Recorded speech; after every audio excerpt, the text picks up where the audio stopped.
Hello, everybody, and welcome to tonight's event. We're going to get going in just a moment.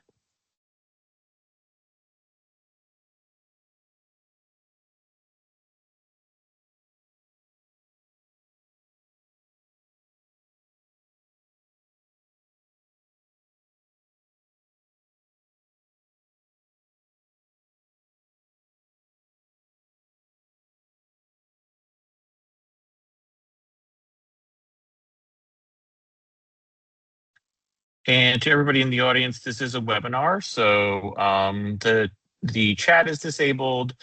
You cannot unmute or go on camera. However, the Q&A functionality is open, I believe.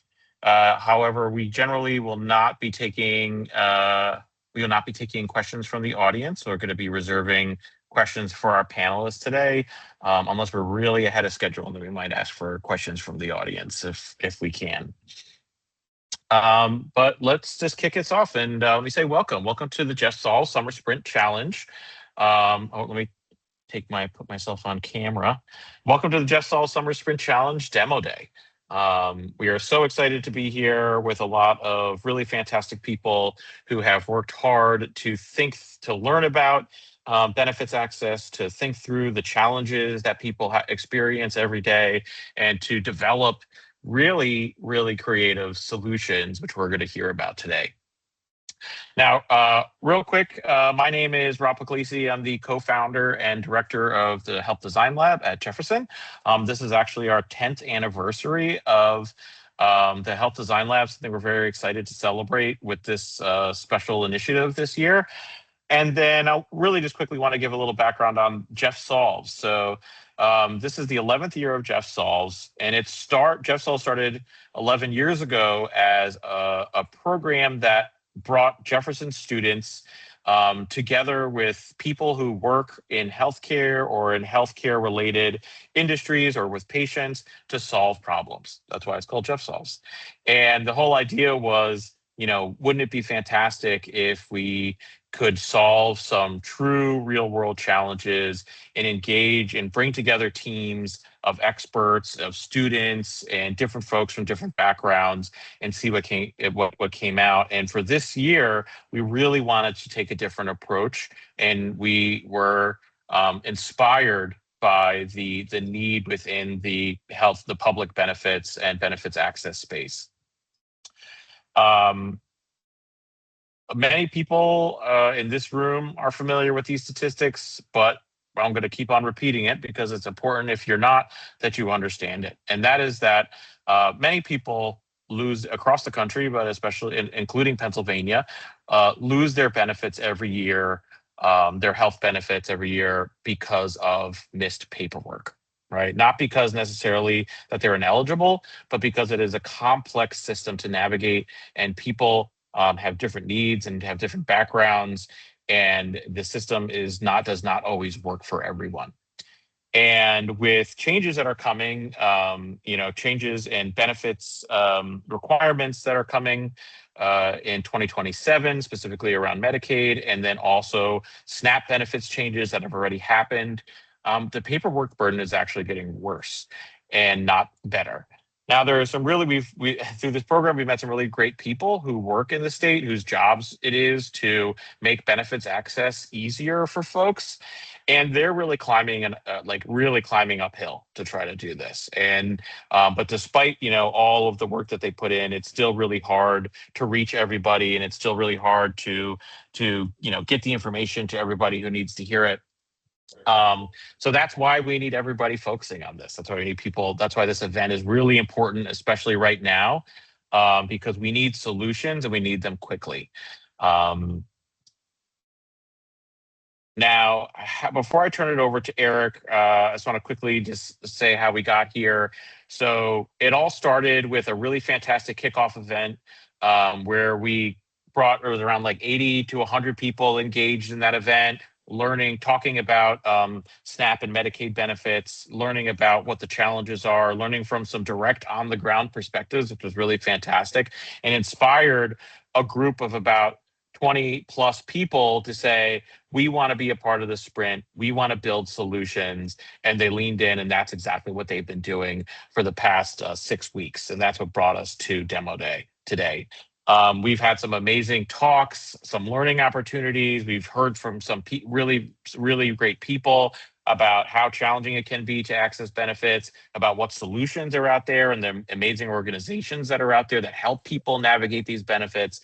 And all of these things helped build up our knowledge to get us to where we are today, and to get these solutions you're going to be hearing. So before I hand it off to Eric, really just going to run through some quick thank yous. One, thank you to Thomas Jefferson University for supporting this program. Thank you to Jefferson Community Health and Impact for leaning into this as well and being our critical partners in making this program happen.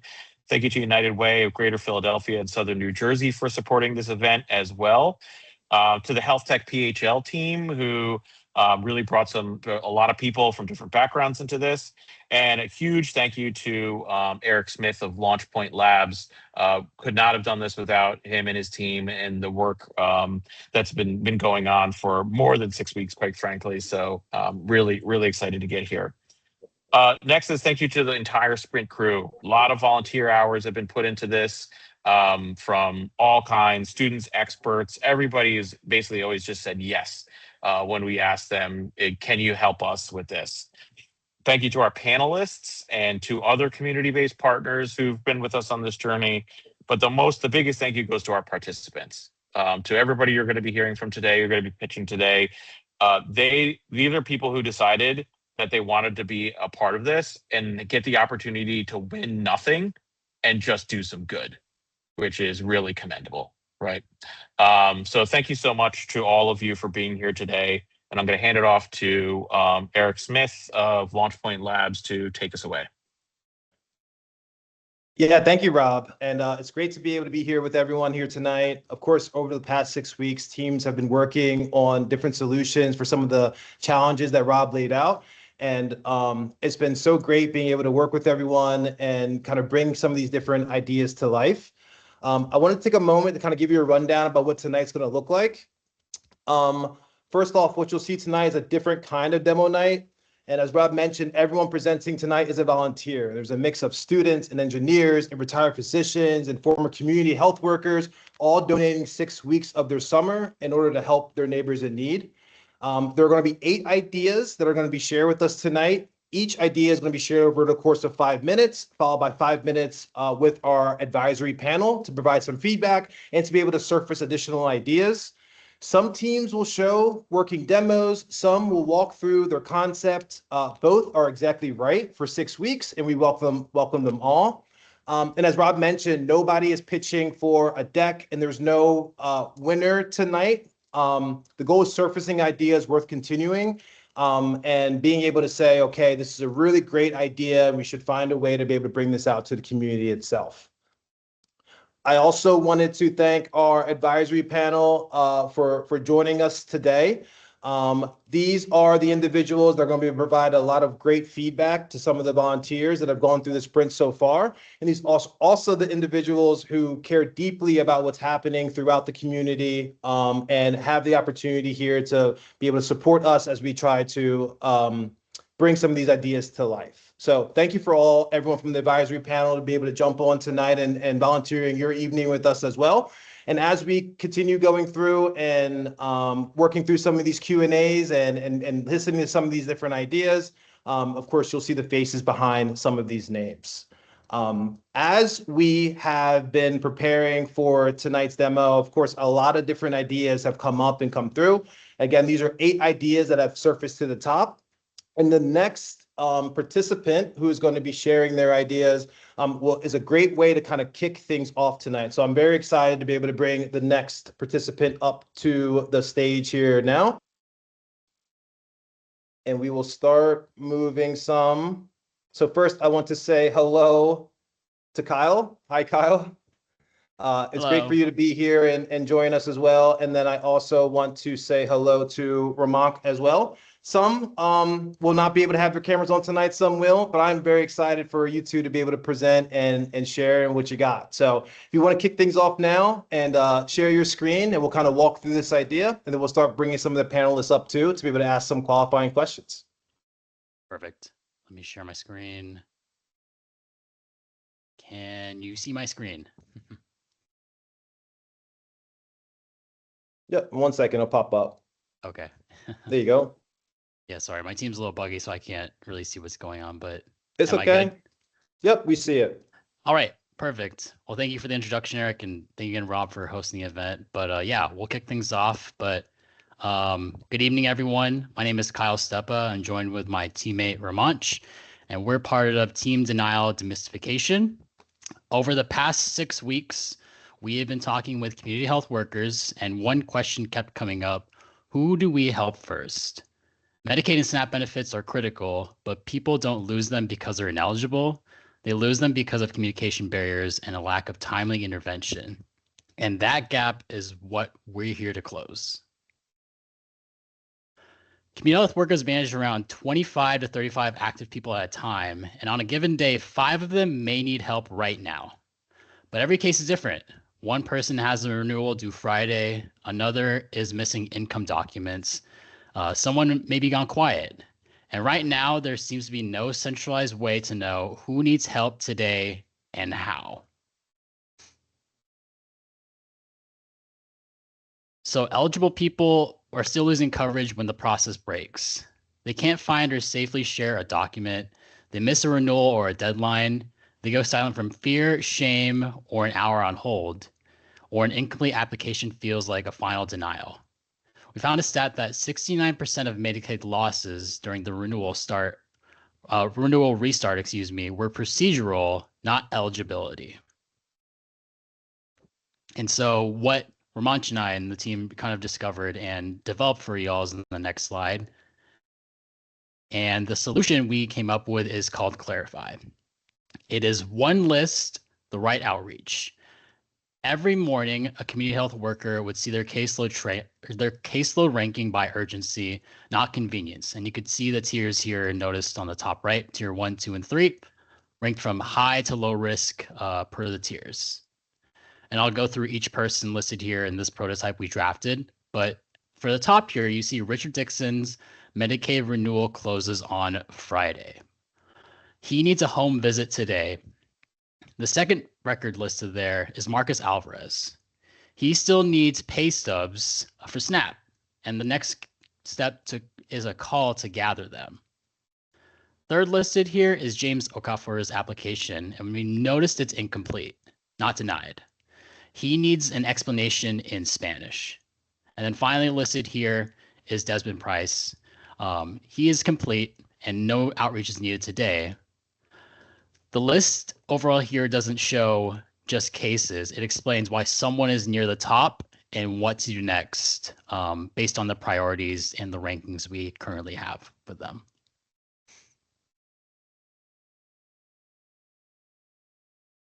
But at the end of the day, harder to reach should never mean easier to overlook. This isn't just a patient-facing app. It works through the channels people already use. Silence is treated as a signal and not a reason to move someone down the list. And the community health worker always keeps control. They can override any recommendation because they know the person better than the tool does. And now I'm going to move on to how it works. So Ramanch and I set up 3 steps for the community health workers that they get to see every morning. They could see the caseload, deadlines, missing actions, and last contact. They could also prioritize today. Urgent and incomplete cases would rise to the top of their list so they could see them.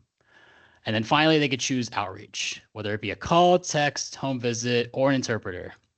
The tool would overall organize this information, but would never replace the community health worker's judgment.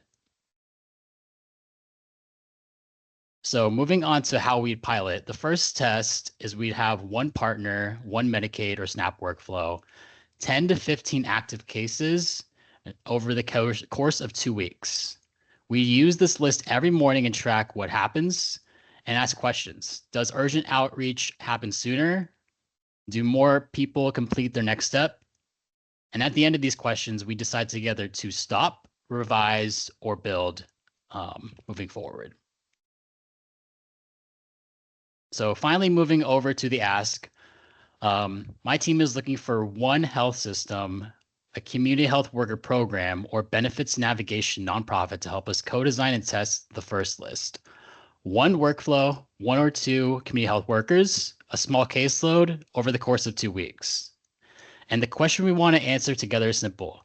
Who needs first, or sorry, let me rephrase that. Who needs help first tomorrow morning? And that is our pitch for Clarify. We'd love to hear your questions. And again, thank you for your time.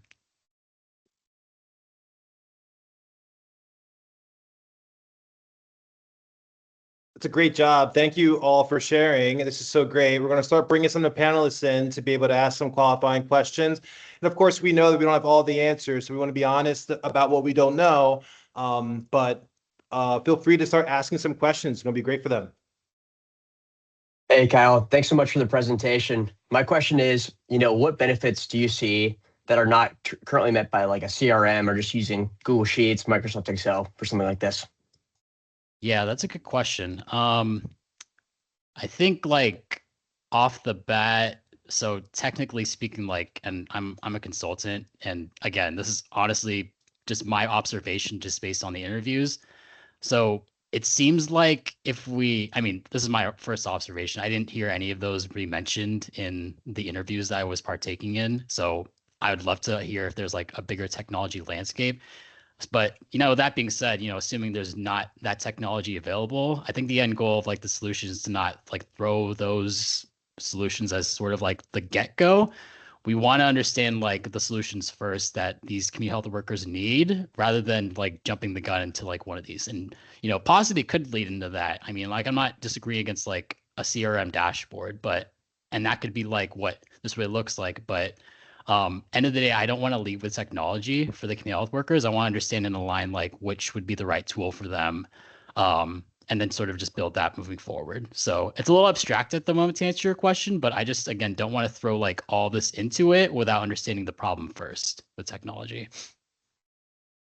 How are you defining and triaging urgency beyond like deadlines? So what if two people have something that's due on a Tuesday? How do you assess which is more urgent than the next? And is that an algorithm? Is that some sort of human assessment? Or just walk us through that a little bit more. Yeah, that's a really good question. I think that's one part that we're going to be working with a community health worker or caseworker with to really understand what patient needs to be prioritized first. One of the things that we're emphasizing first is actually doing some market research in terms of understanding the amount of community health worker engagement or just caseworker engagement that's needed for patients to actually get their applications done. So, for example, do they need 4 or 5 engagements from the caseworker or like communication checkpoints, or is it 3 or like 2 or 3? So that's like one of the main objectives that we have before we actually, pilot this out. The other point is basically just a large part of it is just like understanding the landscape, and then within the dashboard itself, we're going to have like a sort of like documentation tracker. So if a document is missing, like an income statement is missing or something like that, that could be like sort of a moderate priority, whereas something that like requires more time would be more of like a higher priority where there's more engagement that's required. So again, like that's really about more like the caseworker, and we're working with alongside the caseworker to really delineate the high risk, moderate risk, and low risk.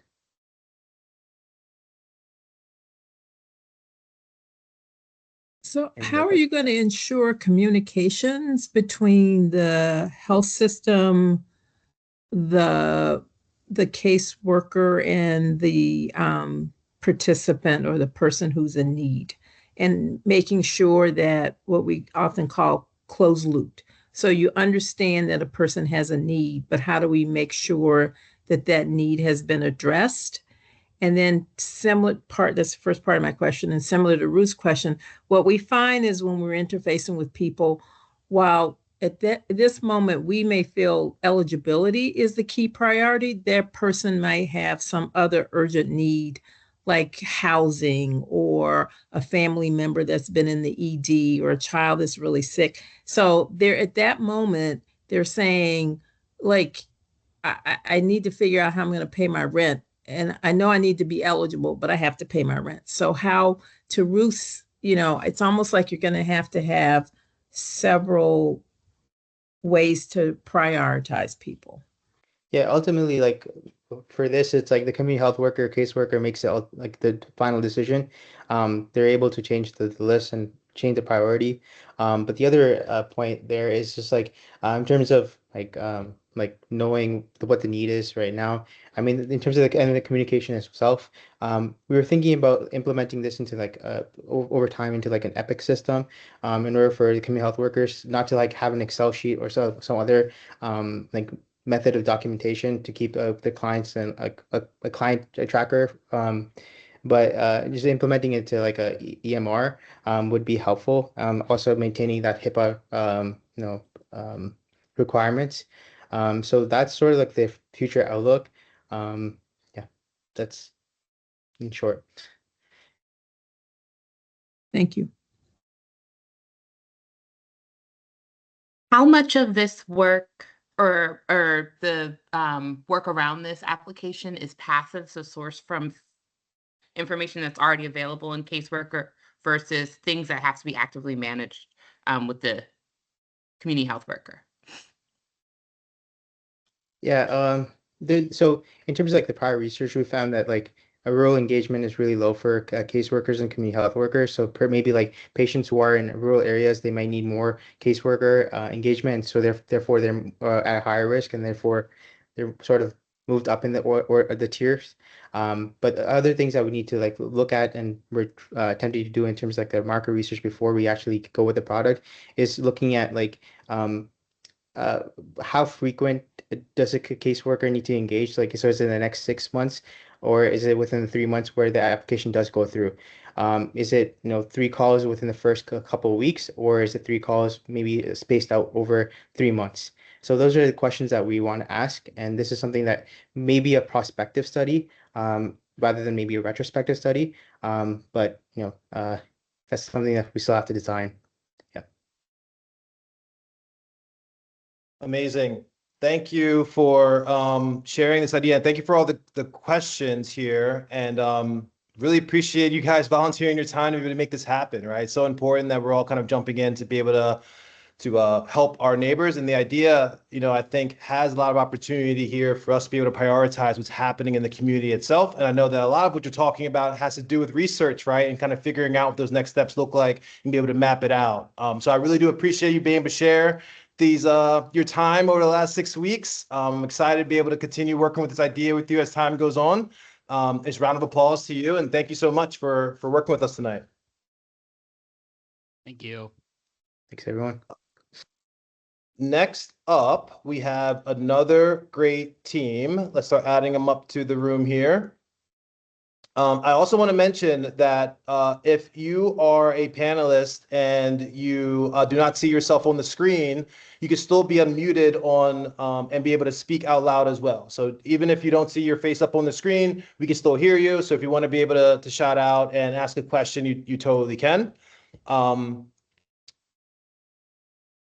Perfect. All right. Awesome. So this is another great idea. We spent a lot of time kind of refining and working on this. I'm very excited for these three to be able to share their ideas tonight. We can get started whenever you're ready to go.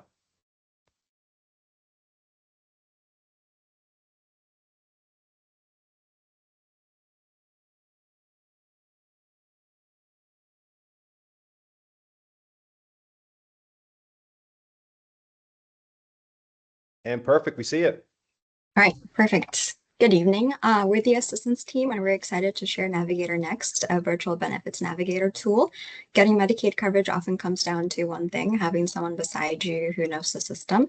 So we built the Navigator Next tool for that moments when that person isn't available. Let me introduce you to 3 people we designed this for. Meet Maria, who struggles to find trustworthy, up-to-date Medicaid resources in Portuguese, so she doesn't feel prepared to even start the application. Sam isn't sure which documents are required in what format or what counts as an acceptable alternative, so gathering everything before applying feels like guesswork. and Alex doesn't understand why certain information is being asked or how it affects his eligibility. So complex terminology, unclear next steps leave him confused and anxious after his notice letter arrives. 3 different barriers, 1 shared outcome before they start, while they reply, or after they hear back. None of them has someone beside them to make this make sense. We heard this pattern directly from navigators. The challenges applicants face fall into 3 buckets. The first is the cognitive burden, understanding what's actually being asked when terms like gross income or a wrong document format can trip somebody up. Second is the emotional burden, the anxiety and shame that comes with asking for help or not knowing. And the third is the navigator gap. Real navigators are effective precisely because they explain things in plain language and catch mistakes before they become problems. They just can't be everywhere for everyone all at the same time. That gap is exactly why we built the tool. Navigator Next guides Medicaid applicants through every stage of the process in their own language, building confidence and helping people get the benefits they're entitled to.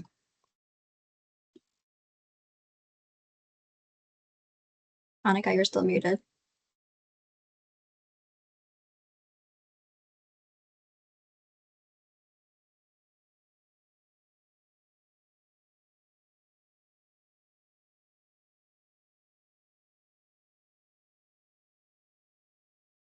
Can you hear me okay? Yep, we hear you. Thank you.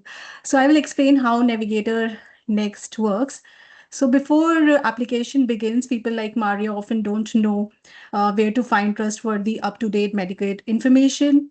Navigate Next provides a centralized location where these applicants can find articles, videos, and updates. We have even broken down application journey into short videos so that people can watch them at their own pace. For applicants like Sam, we have also created a comprehensive document checklist that explains exactly which documents are needed, acceptable formats, and alternative options. This helps applicants gather everything before they need for starting, and that will reduce delays and frustration. If applicants still have questions, they can use our AI chatbot in their own language. Unlike general AI assistant, it only retrieves the information from trusted knowledge base created by community health workers and benefit navigators, ensuring reliable answers. If applicants need a help during the application, we have Compass Buddy for them. Compass Buddy will be enabled through a browser extension, and we have listed 3 simple steps how applicants can enable Compass Buddy. So I will explain you how Compass Buddy helps applicants. Yeah. So you can see Compass Buddy sits beside the Compass main application.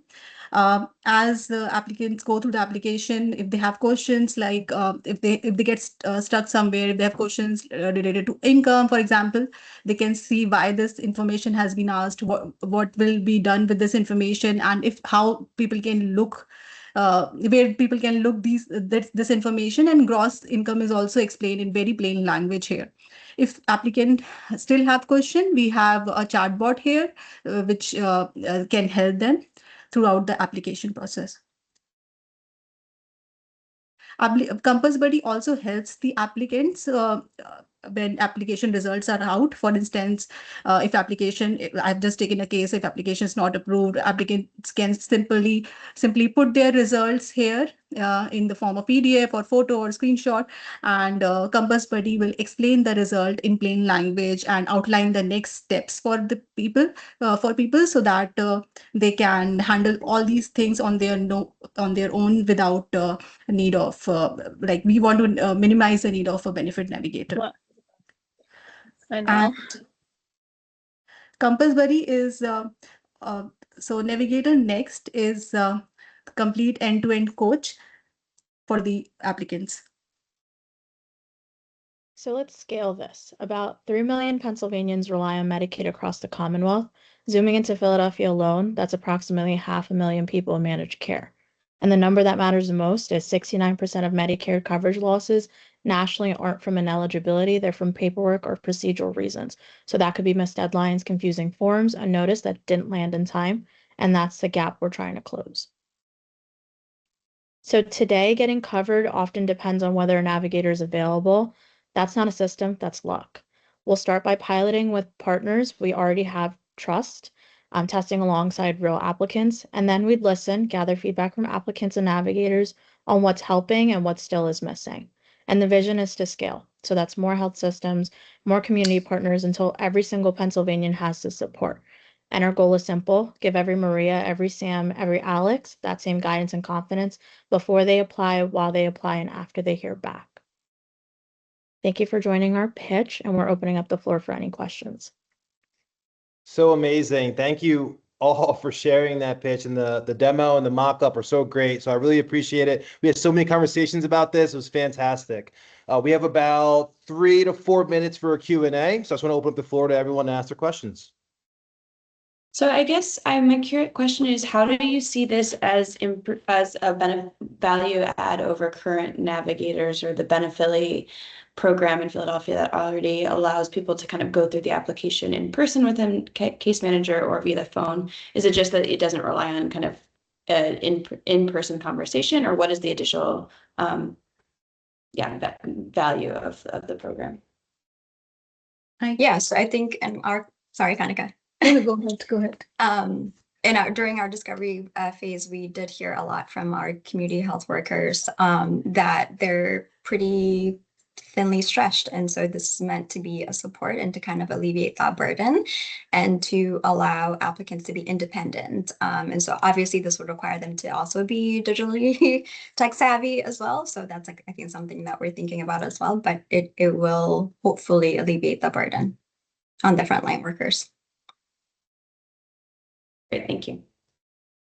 Thanks for the presentation, all. I'm curious if you've considered how you might port this idea over to mobile devices, mobile browsers. In my experience, a lot of folks, when they access Compass, they're doing so on a mobile phone. I'm wondering if you've considered that in the design of Compass Buddy or these other tools. I'll let Kanika handle this one. She's our designer. Yeah, definitely. So for the demonstration purpose, we use a desktop view, but this can be easily be transferred into the application mode. Yeah, mobile application mode.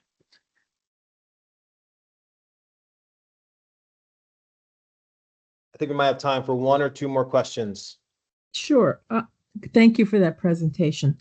Are there other similar platforms already existing that have been researched? We did come across another one, but I don't know that it was launched. I think it's still in the beta phase.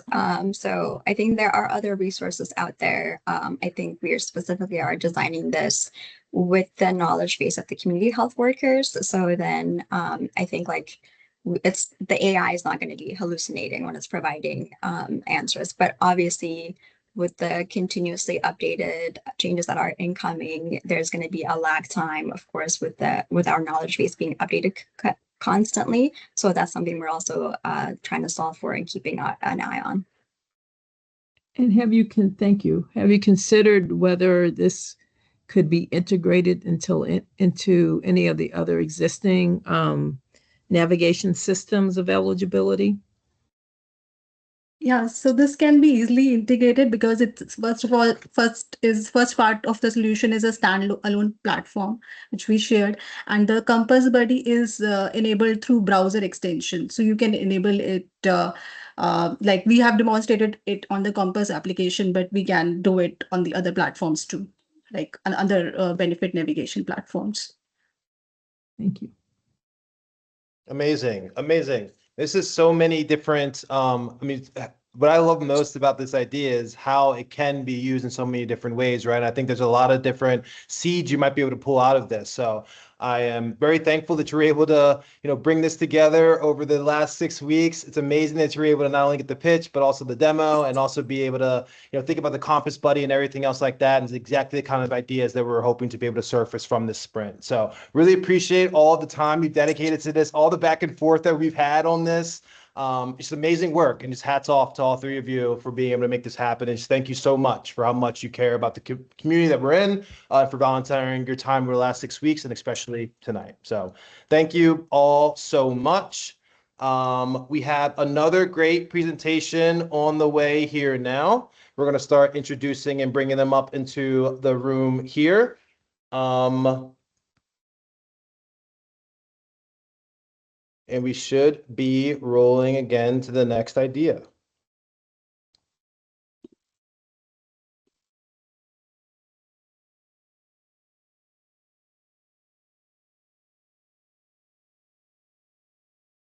Hi, Dr. Sharon. I think we are ready to move here. I see you loading up your screen, which is perfect. We're going to throw it on for you, and then we're ready to go with your idea, okay? You might have to unmute yourself, though, real quick. It's that microphone at the top.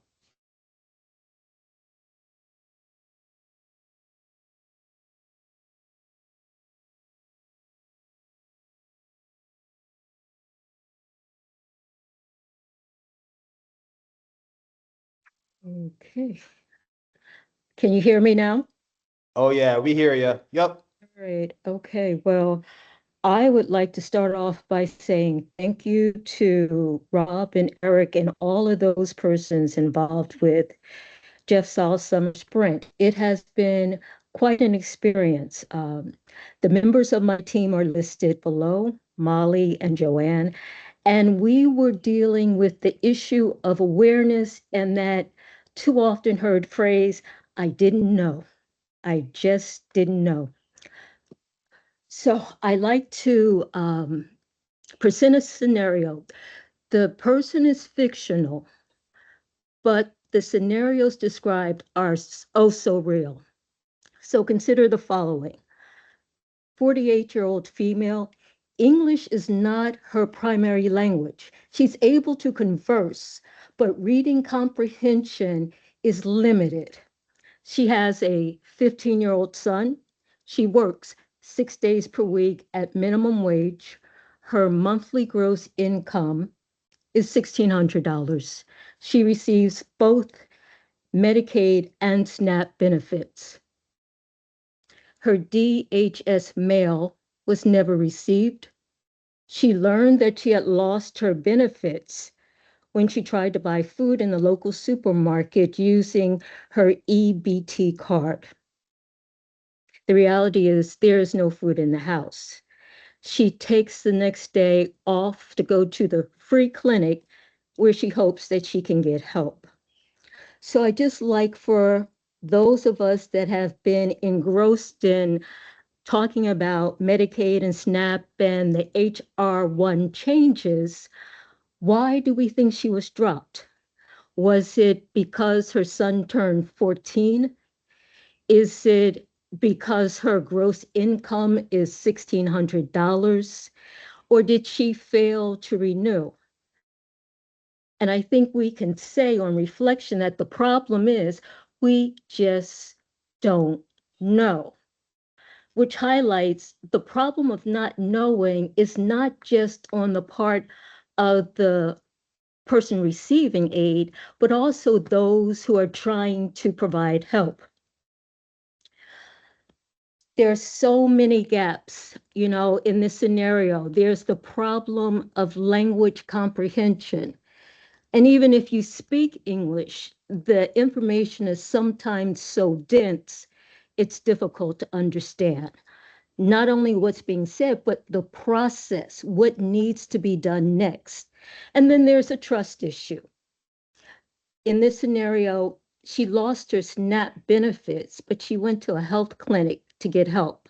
And partly that was because she was unable to reach her caseworker via phone after holding for minutes, 20 minutes or more.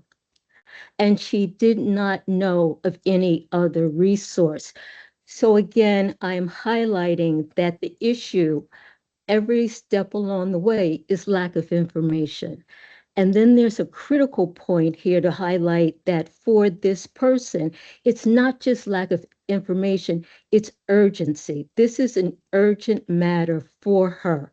There is no food in her home. So our solution is very basic. Our solution is that we need to develop among community health workers a specialized corps called navigators. And I'm going to just pause here. I've heard the word navigators used a lot. And I'm calling these navigators also because it is descriptive of what we want these persons to be able to do, but it's specialized. If you're a medicine, this would be the specialist and not the generalist. These navigators are specially and specifically trained on Medicaid, SNAP, and the HR1 changes. And what they become is a point of entry for that person that just doesn't know, who needs help with applications or reapplying. And there's a secondary gain, and that is these navigators become a go-to source of information for all the community organizations who are trying to figure out what do the changes mean and how do they apply to the people that we see.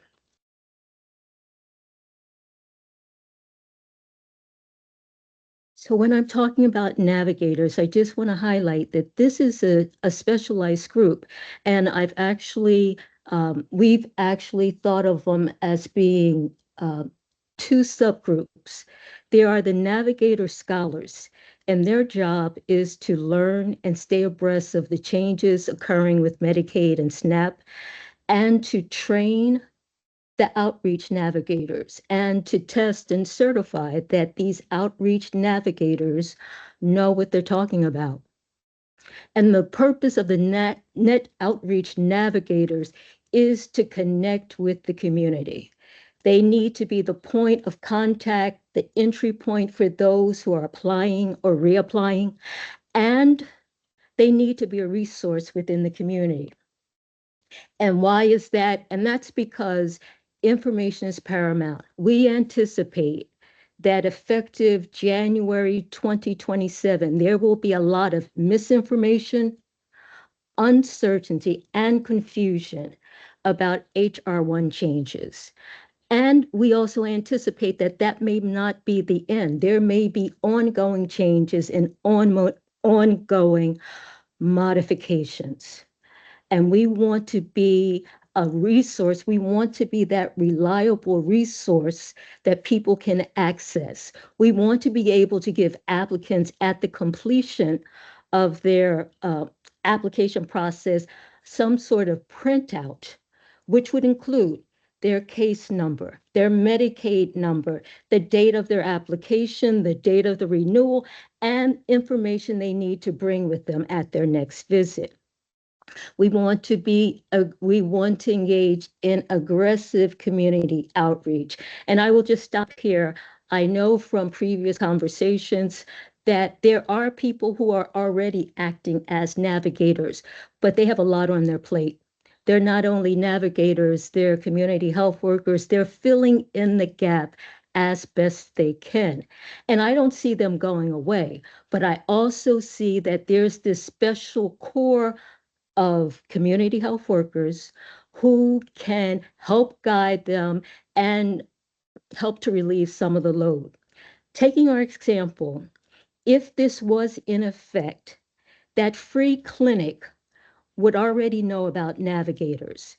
They would have the flyers, which gave locations and information about what you need to bring to your next appointment, whether she chooses to walk in, schedule an appointment, or come back to the free clinic when there's going to be a navigator there.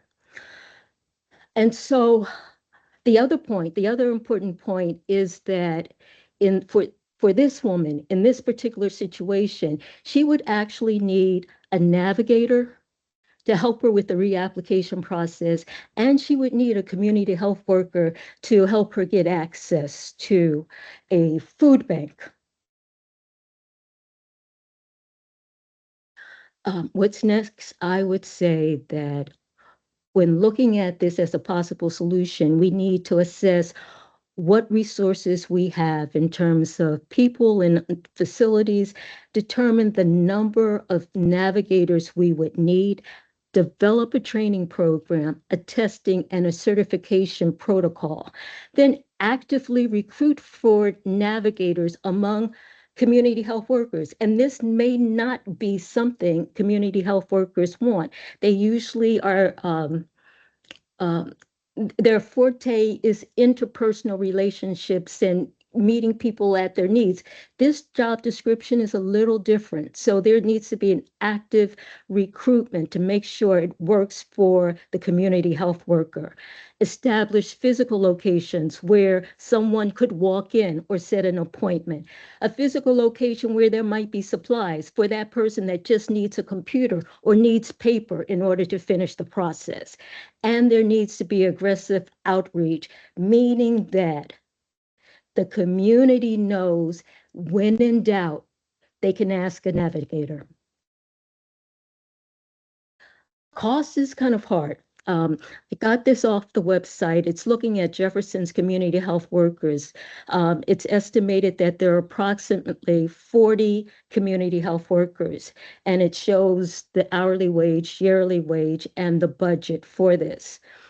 This would be, imagine if this were navigators, but this is full bloom. I'm not suggesting that we start with 40 navigators, but this would give you what it would look like full bloom. Facility, aggressive promotion, equipment and supplies. I suggested there be a training program, because there would be nothing worse than having navigators who didn't know what they were talking about or felt like they could make something up. And so this is a basic outline of what the 12-week course would entail. They would need to pass the tests. They would get a navigator ID comparable to what we see with tax preparers. In this country, almost 50% of the persons use tax preparers because tax law is complicated and people just don't know. And this is in very many ways a comparable situation. There would be continuing education and an annual renewal. I just want to go back for a second to say that during this 12-week course, and this would be for community health workers, they wouldn't stop. I envision that they would continue to work as community health workers 3 times a week. The other remaining 2 days would be devoted to training. At the end of the 12-week course, if they didn't pass, they could continue on as community health workers and go from there. The ultimate dream is that these navigators would eventually have DHS access. And with that, they could input the information directly into the system. There would be an AI interface that could check things like the 12 months of bank statements and W-2 forms. And then it would be presented to caseworkers who would just review and sign off on the information. Thank you. Thank you, Dr. Sharon. Really appreciate you being able to share that. And thank you for, you thought so much about it and your deep commitment to it. We've had a lot of conversations about all of the, the work you've done in the community and everything else like that. So really appreciate you sharing your time and some of the thoughts here. We only have a couple minutes here for some Q&A, but I do want to give opportunities for the panelists to be able to share some of their thoughts. So who has a question for Dr. Sharon? How do you envision integrating these new navigators into current benefits access spaces and plans where other resources are? They would have their own facilities, and also they would be doing outreach. They would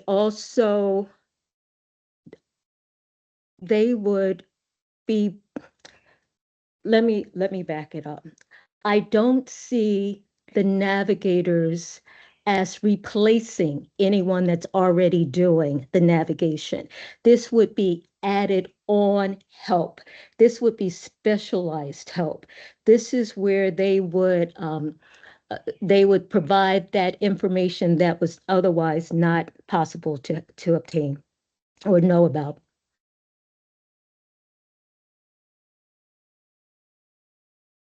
Amazing. Thank you, Dr. Sharon, for sharing that idea. And I think that it's so important for us to be able to, equip our community with more people that know exactly what's going on and some of the changes and being able to help them and assist them. So really appreciate you for sharing that idea with the with everyone here today. And also, of course, I appreciate you for all the time that you spent to volunteer and work alongside this. And you as well, Joanne. I know that you and I have had a lot of conversations about this and some of the work that you want to be able to do. So hats off to both of you for being a part of this and volunteering your time, and really appreciate you for sharing the idea tonight.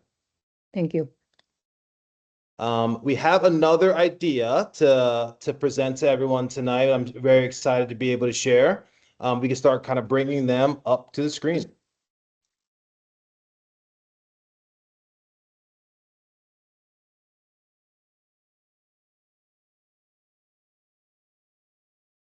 Okay, hi everyone.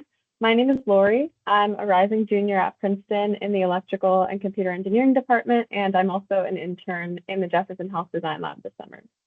Hi everyone, my name is Mana and I'm a rising senior at Princeton studying molecular biology, and together we developed MAP, a Medicaid action plan, an easy to use Medicaid guidance tool for community-based organizations. So we know that many Medicaid users struggle to identify what information actually applies to them, or they may become overwhelmed when navigating official sources. And we predict that this will only get worse given the new changes being rolled out to Medicaid. And there are really two main places that many Medicaid users turn to besides official government sources, and those are CBOs, or community-based organizations, and CHWs, community health workers. So CBOs, like food pantries or health clinics, they have established trust with populations that may need Medicaid, and they're a really great source of spreading awareness, but they often are not benefits experts, and they may not be able to answer specific Medicaid policy questions. And CHWs are very important in the application and renewal process for Medicaid users, but they often have limited capacity to provide individual support in addition to submitting these applications. And spending more time answering repeated questions and figuring out eligibility contributes to backlog and increased administrative burden on the CHWs. This problem persists for many reasons, and for example, a user that is new to Medicaid might be overwhelmed by the information and may not know where to start, and especially if they have low tech literacy or a language barrier, they may turn to someone at a trusted local community-based organization. But unfortunately, if a CBO worker is overburdened, they may not have the time to train themselves on all these new Medicaid information to assist the user, and thus inaction and administrative burden lead to the loss of Medicaid. Our solution hopes to address these problems by introducing a plain language Medicaid guidance tool designed to help CBO staff assist individuals in navigating the Medicaid enrollment and renewal process. And a key feature of our solution is that almost no prior Medicaid expertise is required. This platform is meant to be used by a CBO worker that is actively helping a community member who has some questions about Medicaid eligibility, application, or renewal. And here Lori will give you a walkthrough. So we open to our home screen. We have a short opening script for CBO staff, basically just saying that they'll ask a few questions to better understand their situation. And we'll reiterate that this is not a Medicaid application and we can't make any official determinations. Also that they can skip any questions that they don't want to answer, and that we're not collecting any personal information. So first we'll ask if they want to review the coming changes to Medicaid. So if they say, yes, tell me what's changing, we'll go through the three main changes: work requirements, 6-month renewals, and immigrant eligibility. And then if someone, for example, had a question about the work requirements, we can go to the screener tool. If they said that they were a parent or caretaker of a child under 14, I'd click this, and then I tell them that they're likely exempt. And my advice would be to start gathering that supporting documentation for when this requirement rolls out. If we go back to the main screener, we ask, are they currently enrolled in Medicaid? If they are, we ask them what they need help with. For example, if they recently lost their coverage but didn't know why, we could point them in this direction to check either Compass or the County Assistance Office to figure out the reason why their coverage was terminated. If they missed their renewal deadline, we could send them here, tell them that if it's been less than 90 days, they can request reconsideration, or if it's been more than 90 days, we can bring them to this screen to help them enroll. So we have links to some screeners here. If the user had a little bit more time, maybe we could walk through one of these eligibility screeners with them and then help them find the best method for applying. And then we also have an option for people that might not be sure if they have Medicaid. We can walk them through this process as well, based on the name on their Medicaid, and then we can take them to all of the same functions. So those are just a few of the functions that we have built into our platform so far. Yeah, so navigating Medicaid is challenging. Fragmented Medicaid sources and changing policies make it very difficult for both users and CBO workers to just know even where to start. But with MAP, all new and existing Medicaid information is consolidated into one single platform so that CBOs who need no prior training can help users easily to get a personalized action plan, getting them one step closer to receiving the care that they deserve.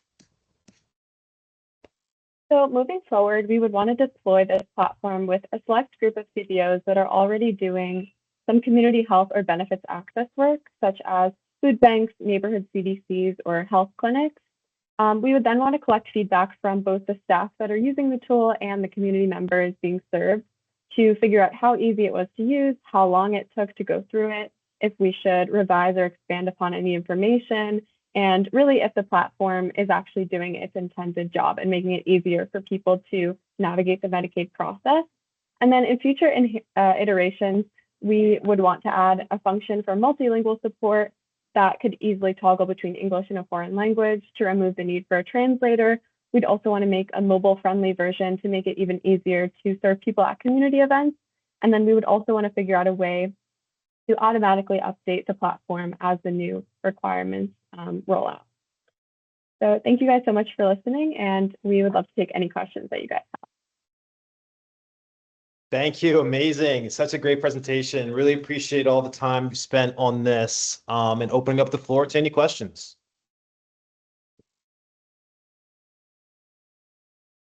Yes, thanks for the presentation all. It's great to see that you're centering the helpers, right, the CBOs, the folks who are already engaged in helping people submit Medicaid.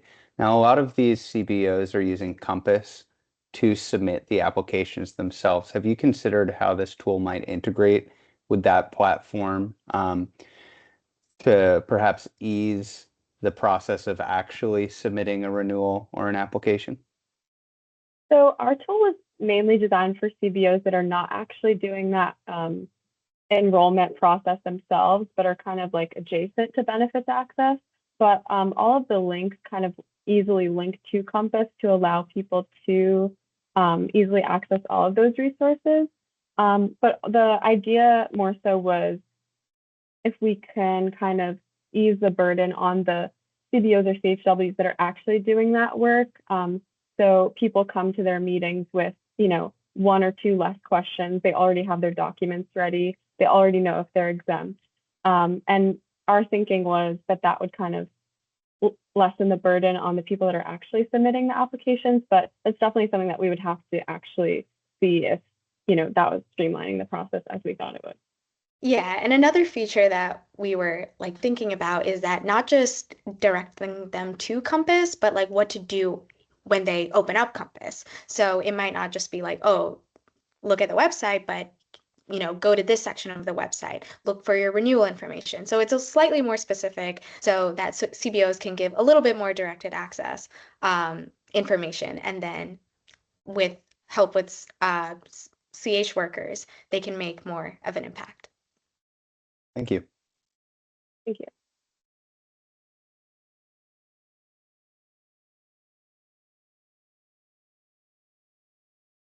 Hi, just a quick question. Thank you for that presentation. So is it that this tool would only be integrated into primarily uses with CBOs, and could it potentially be used in a healthcare space where people are sitting in an emergency room or waiting during a primary care visit for themselves or a child? I think we definitely could tweak the screener a little bit to be like a user-facing thing where people just go through these questions themselves. I don't think it would be that different. So we could have it available at spaces for people that just want to check availability themselves. But we did want to build in the CBOs to this process for people that on their own might be a little bit intimidated by things like this, or you know, would want the support of someone trusted with their with them, kind of walking them through this. But yeah, I think it could be a standalone screener easily as well. Thank you.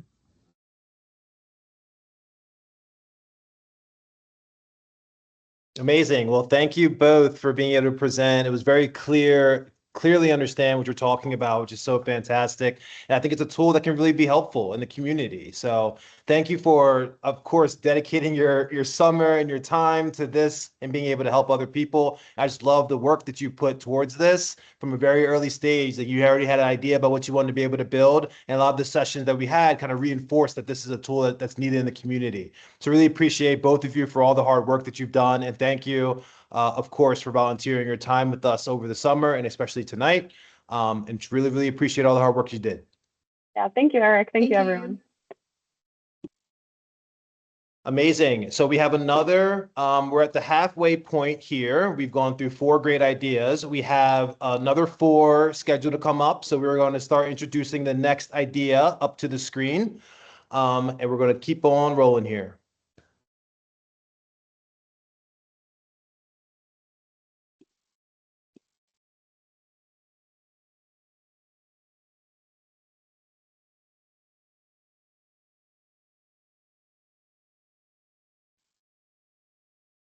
Perfect. And whenever you're ready, John, we will kick it off.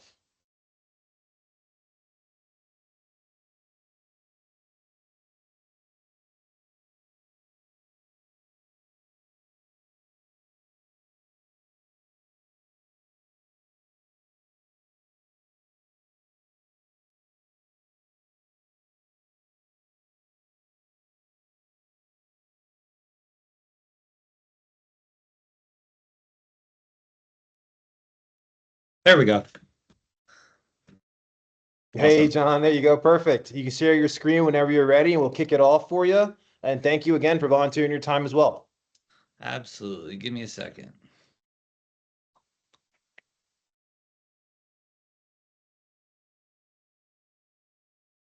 All right. Everybody, hope everybody's having a good evening.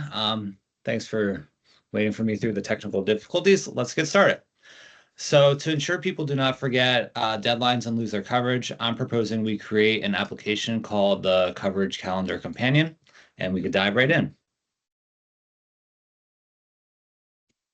With the ever-changing coverage requirements that govern healthcare payments, patients are required to jump through hoops to ensure they don't experience coverage lapses. Patients are already focused on handling their care regimen, which can already be stressful enough.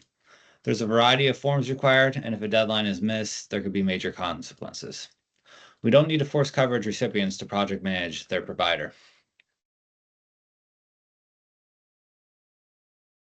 Hospital systems are already adopting SMS reminders. Why can't coverage requirements be handled the same way? Creating an application to ensure coverage is not missed can help alleviate lapses in coverage. Did you lose my screen sharing? Yep, it just went off the screen for a moment. If you can get it back up. Yeah, let me load it back up. This is a confusing team meeting. Yeah, that's all right. All right. So yeah, why can't coverage requirements be handled the same way? Creating an application to ensure coverage is not missed can help alleviate lapses in coverage. We could also email calendar invites, which will allow participants to sync deadlines into their preferred planner. SMS reminders will serve as a backup reminder, ensuring coverage deadlines are not missed because they're forgotten. This could all be built into a tool we call the Coverage Calendar Companion. Our workflow would be all behind the scenes, keeping the patient portal simple. They don't need any new tools, and they could just view their email, calendar, and text messages. Each patient's care configuration would be analyzed by a custom AI agent that defines care. Sorry about that.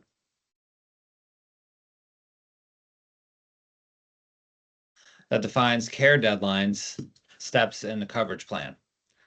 Their coverage plan would then be pushed to another AI agent with an API that serves as a task builder, defining when and what emailed calendar invites and SMS reminders would be sent.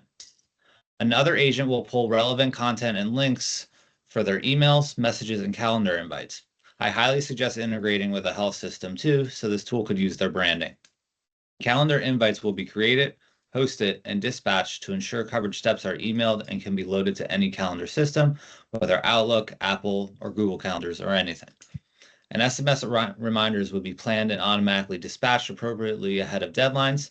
This would ensure that deadlines aren't missed because they're forgotten. Our simplistic task reminder tool will ensure patients are always aware of next steps.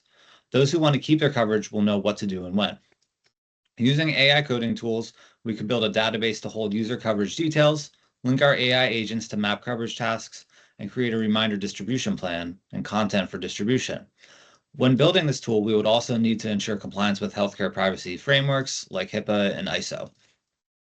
We could then create a calendar invite creation tool, integrate an email domain, a host, and link an SMS distribution platform.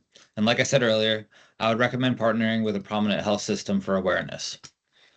Once live, we could test by piloting with several patients using different coverage plans, then conduct usability testing and longitudinal observation to ensure they receive needed alerts and useful information. From there, we could scale our coverage calendar companion system. If I have another minute, I'd share a potential roadmap and workflow outline. I guess I could probably hop right into that. Yep, you have time. So, yeah, thanks. To ensure we reach more audiences, we could plan to build out a voice telephone option that calls care recipients to alert them of upcoming deadlines. This would be for those who don't necessarily have SMS on their phone or calendars. We could also plan to include multi-user profiles, enabling health aides and caregivers to receive alerts for patients they insist. I think this could probably be a huge asset to those in the care industry. This would help aides track deadlines for many patients. Think if they have a docket of 10 patients and they're just receiving reminder alerts on their devices about when they need to take steps. To ensure AI accuracy, we can build an agent verification workflow, as you can see on the right side of the diagram. And then this is on the second line, and this would have AI agents that check the content created by other agents, sending back and forth to make sure that everything is accurate. So this about sums up my care coverage calendar tool. Thanks for your attention. Does anybody have any questions?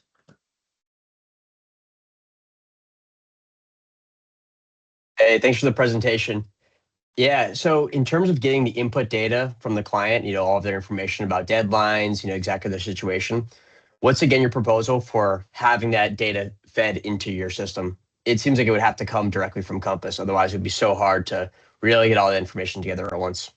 Yeah, we would have to host a database on the back end that holds all that information. It doesn't necessarily matter where it comes from. It could be patient entered or it could be from EHR, but it would have to feed into our agent workflow so the workflow could pinpoint different care coverage tasks that are needed for their coverage type and then customize a plan based on that.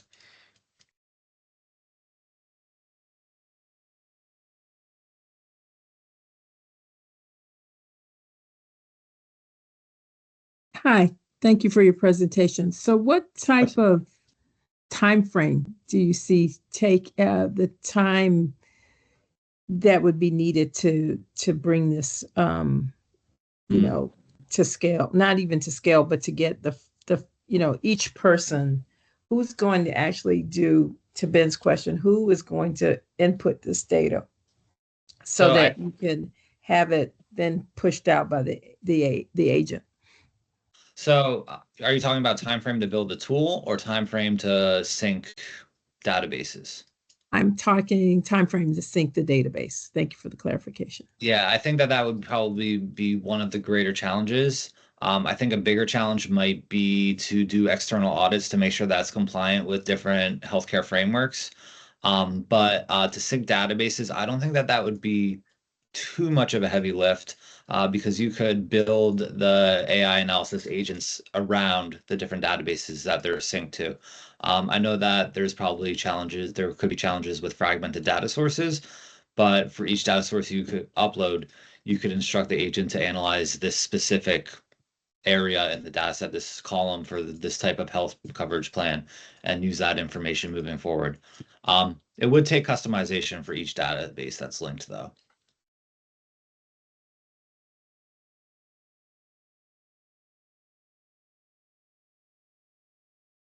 Amazing. John, great job. Thank you so much for being able to share all of this. And I know, again, you've been, all the conversations we've had, you've been so committed. And I know you have, a business that you're running, and just thank you again for just donating so much of your time here. And I love the idea and how we can really kind of see that happening in the community. So thank you so much for just the time that you've shared with us and everything else like that. Really appreciate you. Yeah, thanks for the opportunity. Sorry about the technical issues, but I'm excited about hearing everybody else's. There's been some other great proposals before me, so I'm looking forward to hearing more. Awesome. Thank you. Thank you. We do have the next idea getting ready to come up on screen. Another really great one. So we'll get everyone loaded up, and we'll get it moving. Hi everyone. Can you hear me? Yep, we hear you. Okay. I've been having a little bit of technical difficulties with my camera, so let me know if you can see my screen. Yep, your screen Can you see the is presentation? loading.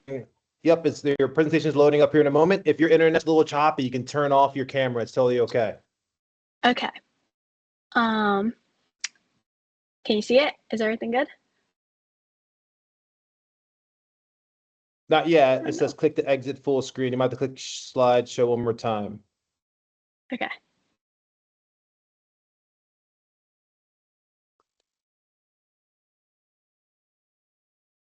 Not yet. It still says click to exit full screen. It's like a blurry screen there. So you might have to present. Okay. I'm gonna stop sharing and try one more time. Okay, cool. And I'll turn my camera off. Okay.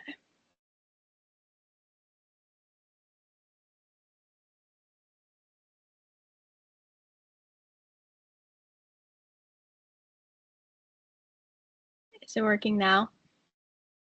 It's loading up. We can try to add you to the screen here in a moment. Okay, so we see your slide deck, which is great, but I think as soon as you hit that slideshow, for some reason it pops up and it does not allow you to go through the slideshow screen, but we can see your slides here as well, so you can work that way too. Okay, I'll just keep it here if that's working. Yep. Hi everyone, my name is Ella Salvador. I'm a rising junior at Haverford College studying biology. My partner Sunaina is coming from another event, so I will be presenting our pitch today. But I'm very excited to share our work with you all and am honored to have this opportunity. So starting off with the problem, I want you to picture my mom, Beth. She lives with an autoimmune condition called non-radiographic axial spondyloarthritis, which causes fatigue and painful inflammation in her spine and joints. She receives regular biologic injections, but because the medication suppresses her immune system, she often feels sick afterward and needs time to recover. When she receives a notice that she may need to meet Medicaid work requirements, she assumes, I probably don't qualify for a medical exemption because I don't have an obvious disability. Community health workers told us this is one of the biggest hurdles. People with real, severe, and maybe non-visible health conditions don't think they qualify because medically frail is vague wording and sounds like a high bar.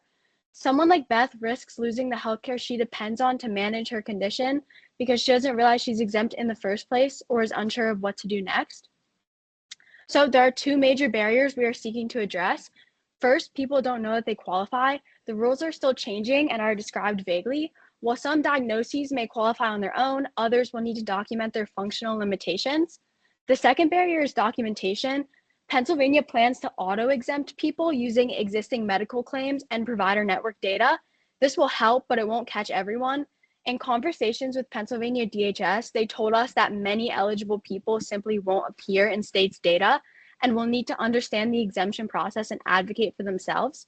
The system may also create a bottleneck at the provider level by requiring providers with limited time and capacity to assess eligibility and complete exemption paperwork accurately. So our solution is a medical exemption screener that helps people understand whether they may qualify for a medical exemption and what to do next. It can be completed independently, or a community health worker can guide them through it. The tool asks simple questions about their health and daily life, and the person walks away with a list of medical exemptions they may qualify for with a simple explanation as to why, a confidence score showing how likely they are to qualify, a personalized checklist of documentation that may help their case, and a summary of key information that they can bring to their provider appointment. Now I will run through a case using my mom's situation as an example. And this demo is based on her actual responses. So as you can see here at the bottom, the tool does state that it cannot make official eligibility decisions as a disclaimer. And then I'm going to start the screening. So she selected 19 to 64. She does not currently care for either of these groups. For health conditions, she would select autoimmune disorders. For how often does this condition affect her life, she selected it comes and goes. For medical care, she selected regular doctor's visits, prescription medications, and physical therapy. For the next 6 questions, she answered no to. So I'm just going to go through these quickly for the sake of time, but they ask about medical aids, disability benefits, and mental health conditions, as well as recent hospitalizations. And then in terms of functional limitations, she selected pain, fatigue, and frequent medical appointments. For physical activities that are hard for her, she selected sitting for long periods of time, lifting objects, and bending or kneeling. And then she did not select that any of these daily activities or cognitive activities were hard for her, or that she needed any help from another person. She does regularly see a doctor. She sees them every few months. This condition has affected her life for over a year, and it is expected to continue. She's not have to travel to receive medical care. And then she's currently working part-time, less than 80 hours, because she had to reduce her working hours due to her health. And then she's not currently pregnant or postpartum. And so behind the scenes, her answers are mapped to the medical exemption criteria for Medicaid work requirements currently outlined by the Center for Medicaid Services. And then here on the results page, the tool identified her possible exemption with a score of very likely, provided a list of documentation that she might need, and then filled in this provider summary, which she can download, print, or snap a picture of to bring to an appointment. And so this tool complements existing systems by helping people navigate the exemption process with better information. Although it is a digital product, it accounts for low resource settings because it can be completed independently anywhere you can access a device, such as a local library or with assistance from community health workers, clinics, churches, your neighbor, etc. Ultimately, this solution helps 3 groups. It helps patients understand that they may qualify before losing coverage. It helps community health workers confidently guide clients through a complicated process. And it helps providers by organizing key information before an appointment, allowing them to be efficient while preserving their role in making the medical assessment. And then before launch, we need the state's finalized exemption criteria and to review our logic with clinicians. After that, we would want to pilot with a few community health workers in clinics and measure how often the tool correctly identifies people who go on to receive medical exemptions. Future versions could include multilingual support and a voice-based option where people could talk to the tool rather than filling out the survey. And then potential users include FQHCs, community organizations, hospitals, the individual patient, and more. This tool really can fit into any setting where people receive Medicaid enrollment or renewal assistance. And ultimately, our goal is simple: to make sure that eligible people receive the medical exemptions they qualify for. Thank you. Amazing, Ella. That was such a great presentation, great demo. And I love, as I mentioned to you before, I love how this is so personal for you, right? And you built a tool that's going to be able to help people just like your mother. I think that's such an amazing, powerful thing. So thank you for sharing that story. Thank you for telling about her story. And thank you for the great presentation. What questions do we have? Could you talk more about your data sources for the AI product and how you're comparing the inputted information to the actual text in the law? Yeah, so automatic or categorical exemptions are identified immediately. So these are exemptions based on age, pregnancy or postpartum status, caregiving responsibilities, and these are all listed on the Pennsylvania DHS website. And then My other source was I'm pulling it up right now. The Centers for Medicaid and Medicare Services final rule on Medicaid community engagement requirements provided by Pennsylvania DHS representatives. So this is the current document that they're working from right now that outlines basically what constitutes medical frailty right now. And the list is not finalized. So we are awaiting that, but all the initial logic behind the tool is already built, so that can easily be modified once the list is finalized and the criteria is finalized by the state.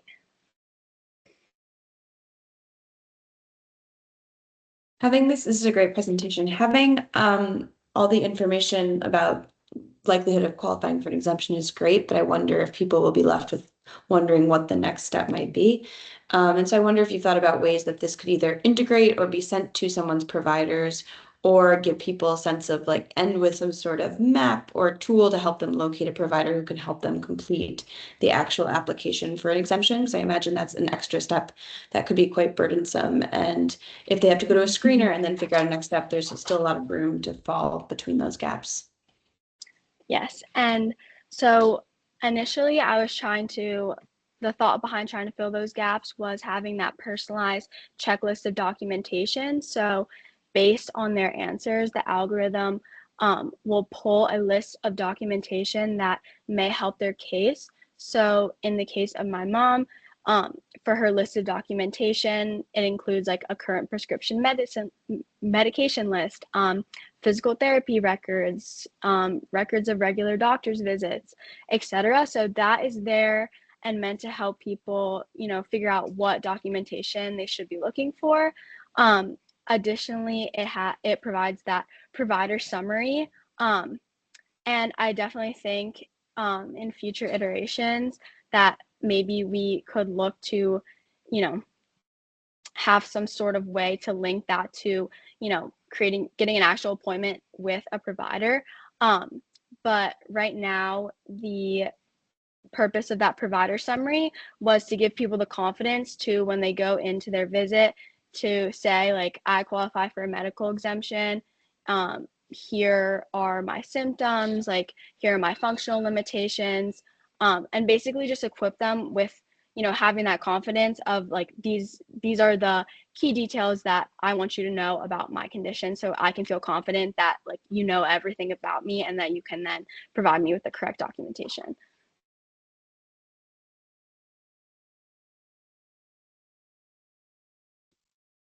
Amazing. Thank you, Ella, for sharing. It was such a great pitch. It's a great demo. And like I said before, thank you for sharing those stories and how close it is for you. It's amazing. I know we had a lot of conversations again throughout the last 6 weeks about this. And you really stepped up and you nailed it. So thank you for working so hard on this. Thank you for volunteering your time. And thank you again for sharing just how personal this is for you. I really, really appreciate it. Thank you so much. Of course. So we have 2 more great ideas to be able to share tonight. We will roll into the next one here. We'll bring them up on stage. We'll get everyone all set up and ready to go.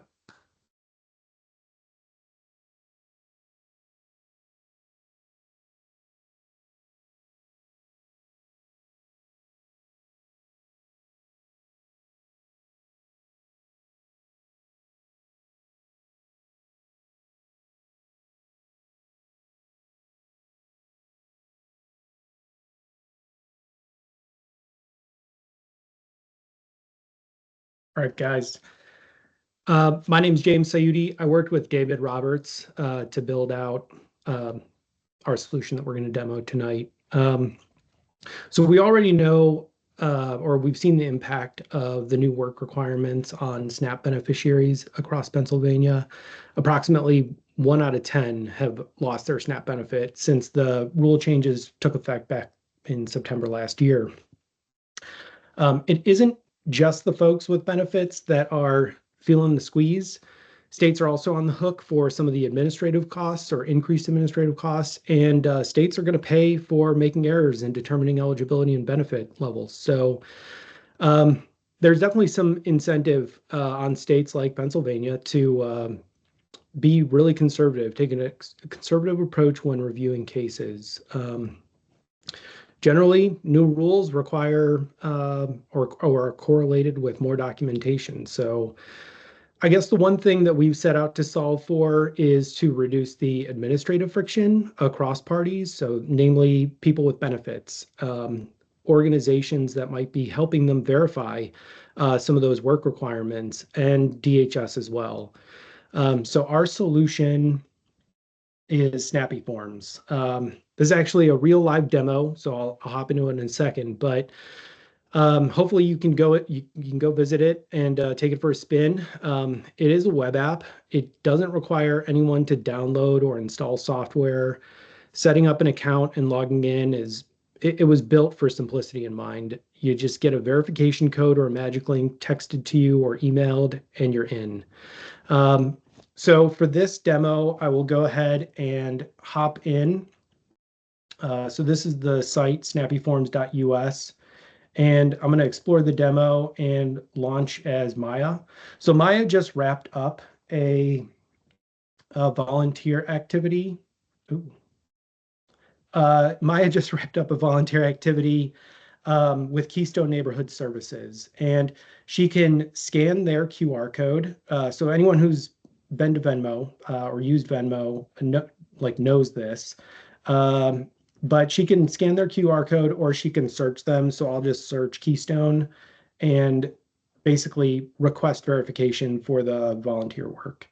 I'm going to fill out a form and basically say tutoring, and we did this today for 3 hours. We just built this very lightweight form just for the sake of demoing, but more information could be collected, and she has the option to add additional details. I'm going to submit this request, and basically now it's handed off to Keystone. It's awaiting them taking action, and if I go to my activity feed, I can see I'm waiting on others to take some action to verify what I did. On my other device, I'm just going to verify it so that I don't have to keep logging in and out, but I'm going to confirm that record right now, and that should be done. So I'll refresh the page, and that is that one record that I was waiting on is gone, and now it's in my confirmed activity right here. That I can, I don't know if it was this one, but it might have been that one. Maya basically has, or individuals using this app basically can control how their information is used. So you can see on the documentation, Maya can generate a form, so she can basically generate a formal document and share it. So if she needed to generate a specific form for DHS, she could do that. She could also look at previous documents that she's created, and she can fax anything to the CAO, or she can download it and upload it to Compass if necessary. So just so you can see, we basically pulled like the DHS form and filled it out for her. So there's no reason to print out a form, fill it out, scan it. It's all basically done for her.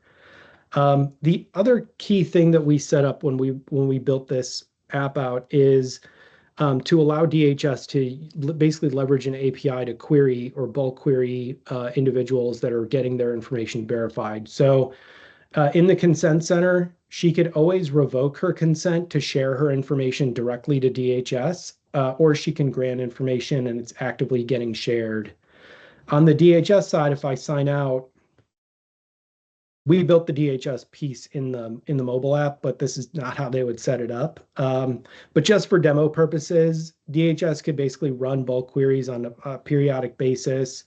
And if I just ran a bulk query, I'll see Maya's record here and meets requirements, but something along those lines to basically automate the process of sharing information across these entities. And the other key thing that we did when we built out this demo is some organizations, like if it's a volunteer organization, community organization that hosts volunteer events where there might be a bunch of people that are volunteering, you can basically host a shift. So you can create a shift that people can help support and start that shift. And basically you'll generate a rotating QR code. So anyone that's there supporting that shift can scan that code directly and basically get their information documented automatically. There's no waiting for approval or sign verification on the other end. It's just right there in the account. And that's basically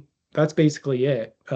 Reduce paperwork friction at all levels, no forms to print, fill out, or scan. And we want to save people with benefits and anyone that's verifying their activity from having to track statuses of documents, either paper or otherwise, and hopefully be able to turn around something where DHS gets high quality documentation and just, again, reduces the administrative burden for their reviews as well.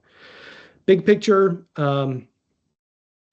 if you can create something like this that becomes this data infrastructure layer, there's probably a lot of things that you can pull into it to support additional documentation needs. But we started with the volunteer piece here, and again, seasonal workers that might be on 1099s, things like that, where they don't necessarily have an easy way to verify their work hours. They could potentially use something like this as well. So with that, I'll open it up if there are any questions. Amazing presentation, amazing demo. And we've heard about this challenge so often as we went through different community sessions, right? About the challenges of being able to get some of this paperwork correct and verified and everything else like that. So thank you both for donating your time to kind of helping starting to figure this out a little bit. And of course, we'll open it up to questions.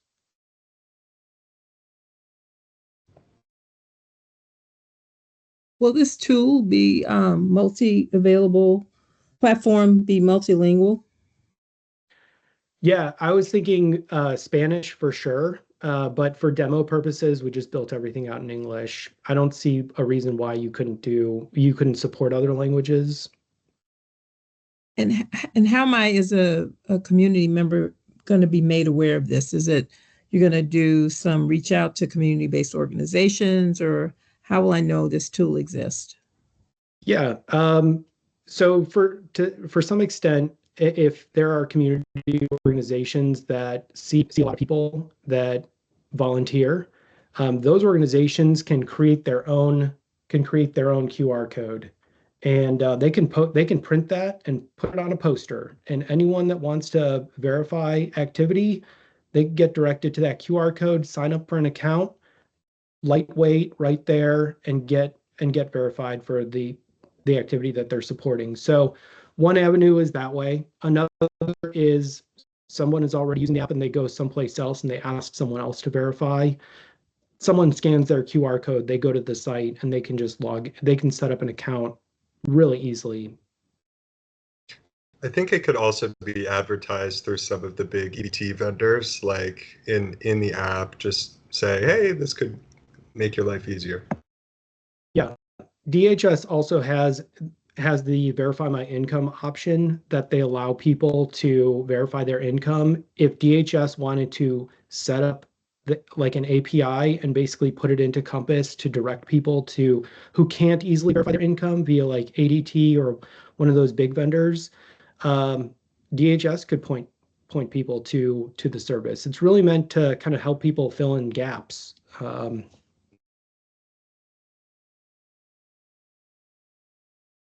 Thank you. I had a quick question. Oh, please go ahead, Aaron. Clay. You first. Thank you. I had a quick question about the DHS bulk queries you demoed. So is the thinking there that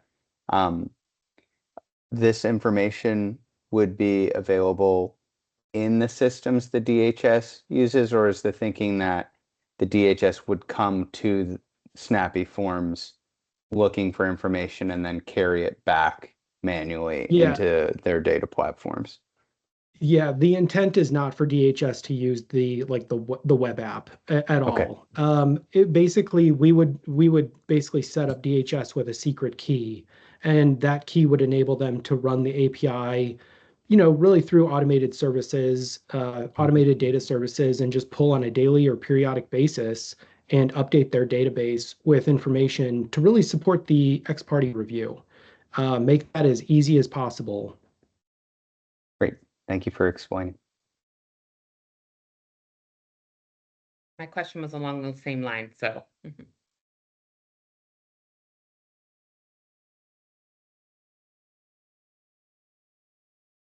Amazing. Well, thank you both so much for being able to work through this. At the very start of the sprint, Rob and I knew that you two were going to be able to really kind of push something forward and make something amazing happen. So really, really appreciate all the hard work, especially being able to get something up that people can go visit and check out and start working towards and everything else like that is amazing. So hats off to the both of you for all the hard work there. And as for you and for everyone else, thank you for donating your time and being with us tonight. And I'm really excited to see where this goes in the future. Cool. Thanks, you both. Thanks. Awesome. So we have one more idea, last but not least. I'm very excited to bring them up on stage to be able to introduce themselves. And this is an idea that we heard over and over and over again throughout our community sessions and trying to surface a really good idea to be able to help. So whenever you're ready to be able to share your screen and be able to introduce yourself and present, we're ready to go.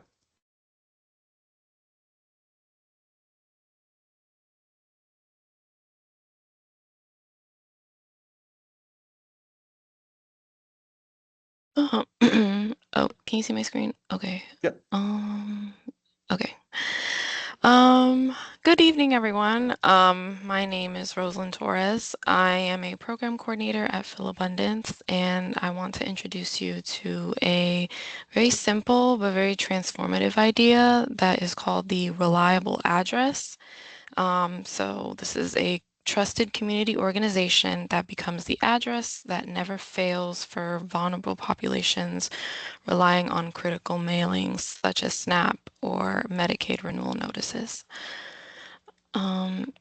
So in Philadelphia and across Pennsylvania, benefits like Medicaid and SNAP are vital for millions, but there is one single problem, and that's that mail is a single point of failure.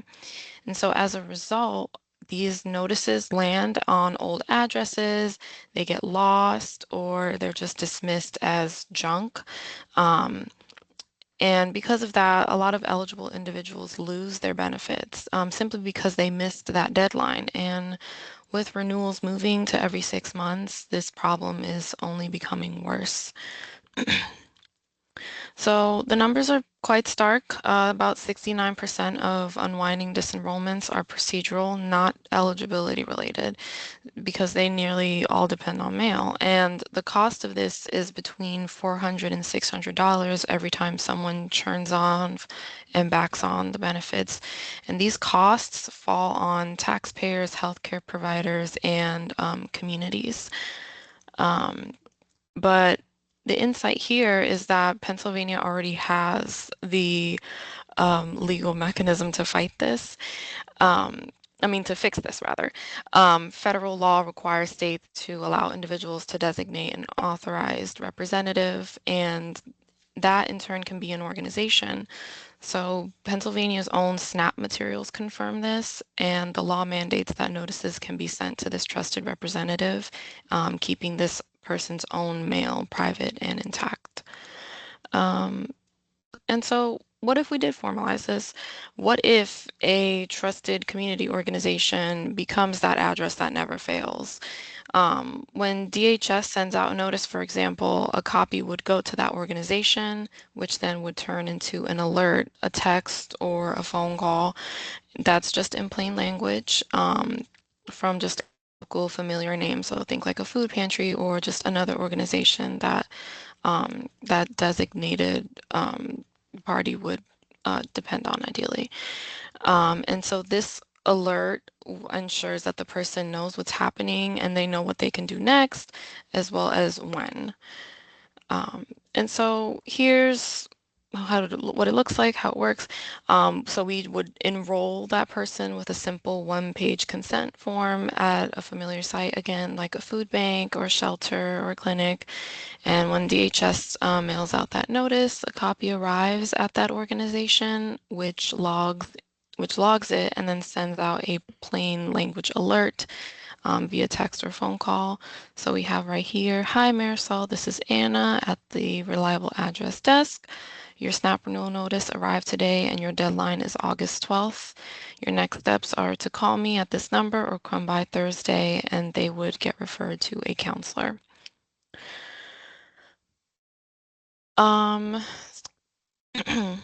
So this is just the core of the system. A notice would become a clear message in that person's language. There would be no smartphone needed, and with DHS's own warning about scam texts, a trusted local voice confirming what's real about it is a lot more valuable that way. So it's really built for people who just slip through every other channel. Maybe they don't have a smartphone. Maybe, they don't speak English. There's no login. There's just a single page of consent and a trusted local organization. The mail stays theirs.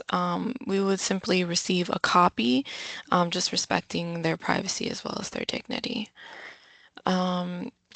The state already carries the mail. The authorization's built into DHS forms, so there's no complex integration needed.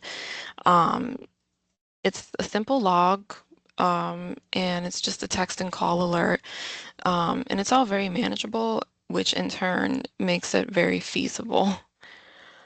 The pilot itself is relatively small. It's intentionally small, rather.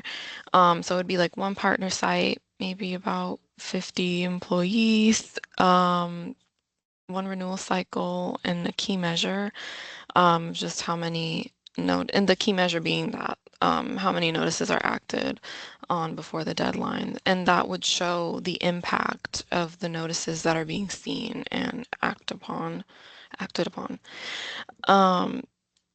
And So what we need is just really simple. It's just an introduction that can enroll participants onto the site, just to set up the process, as well a contact from DHS and a funder that's willing to support it, because this would be a very cheap and fast intervention. And so in conclusion, I guess somebody would have to be the address that never fails. And we believe that any trusted organization could be that. And this would help make benefits more secure and reduce costs and just overall empower the community. And that's all. Thank you very much.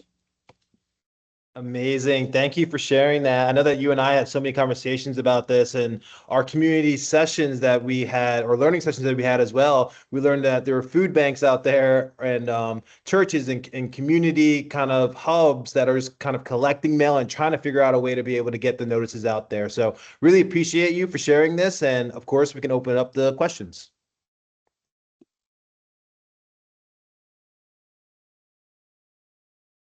Hi, thank you for your presentation, and thank you for identifying the mail and these mailed notices as a key failure point in the entire system, right? Folks just aren't getting the information they need when they need it. I did have some questions, just given the extremely high volume of mail, right, that goes out, and often the high complexity of these notices. How do you envision, right, taking this high volume of information and distilling it to text messages? Do you see that as a manual process? Do you see that as a process aided by AI tools? I'm just curious how you, right, effectively turn the 10-page mailer into the text message. Sure. So like if you look at the sixth slide, which is the alert, so a copy of every notice would land at this address, and then that would turn into an alert. To basically distill them into text messages, we would want to rely on an automated system to process them, and also just to categorize these different notices here and there. It just would provide just the essential information, like what type of notice it is, the deadline, and the next steps that the recipient of that mail would need. And finally, this would need just the human aspect of this, which is that alert from that person. Like, hey, this is the mail that's coming in, and these are your next steps. Thank you.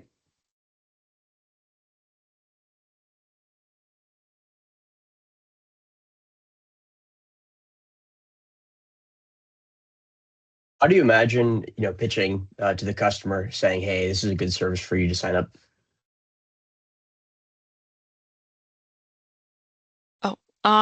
What I imagine is that because they would already be coming in and I guess going to like that local organization that they trust a lot, there would already be that rapport that's already built in there. So I don't think that the trust exactly would be too complex, or like maybe like not many like hoops to jump through, so to speak. A familiar face, I think, would be very helpful in helping pitch that.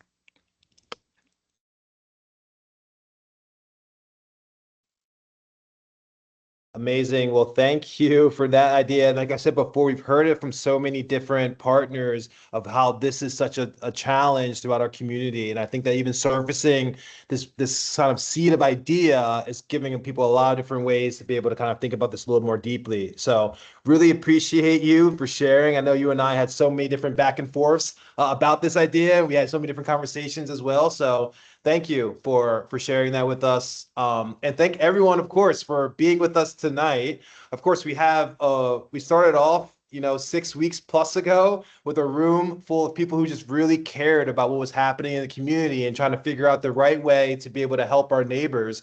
And this is what happens when you kind of bring people together, and you give them access to different resources and show them and kind of guide them along about how we can create amazing solutions to some of the challenges that we have. So thank you all for joining us today. I also, of course, want to thank you, Rob, for all the guidance as well. And I want to be able to kind of give you a moment here to kind of close this out. Thank you so much, Eric. And thanks to the whole team for putting on such a great session tonight. And especially a huge thank you to all the participants and all the preparation that clearly went into these presentations. Eric has actually it's been a little while since I got to see him, and I was so excited tonight to see like where they all ended up, and really fantastic. I mean, looking at like we knew there were going to be concepts that took advantage of data here. That was kind of like the core inspiration of all this, but to see the creativity and how we had everything from how do you prioritize outreach to how do we make sure that people see reminders right before it's too late. There was a bunch of solutions that helped helpers, which is again, it warms my user-centered design heart because yes, we want to be designing for the people who most need this, and a lot of times, right, those are the people who receive benefits. But there's this layer of people who are there to help and who want to help, and arming them with the best possible tools is really awesome, and some really fantastic ideas there.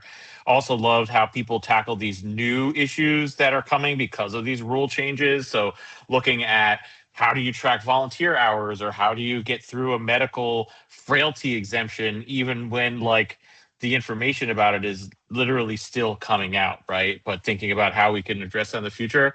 And then Rosalind, you really it was such an awesome presentation to end the night with, really fantastic. And when I first heard that one, I was like, that's such a creative concept of going beyond the signing up for benefits and helping people who are most likely to fall through the cracks, and thinking about how do we create something for them. So really just a huge round of applause, a virtual round of applause. I think that's the react button I think is turned on if you want to send some heart bubbles out there, because really these were all fantastic. So thank you to our participants.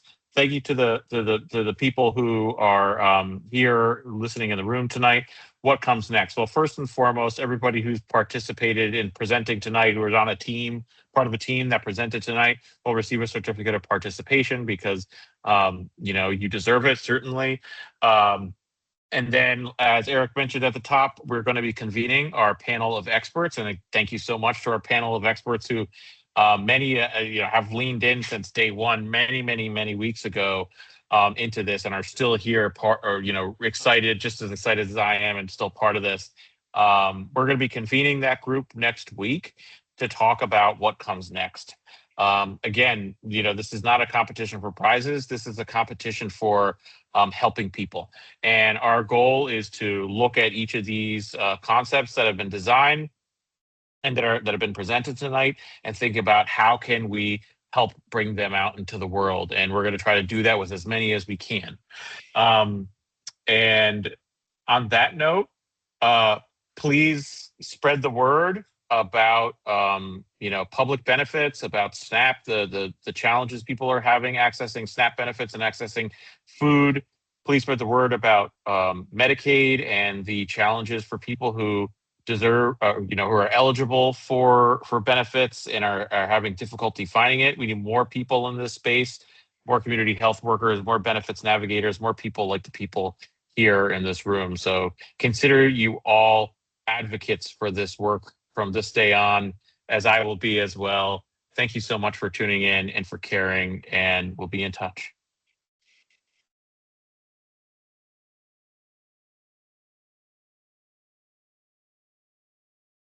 And on that, I'm just gonna put everybody who's in the backstage up. You could just say goodbye as we end the event tonight. Bye, everyone. Bye. Congratulations, job. everyone. Yes. Thanks, Erd. Yay.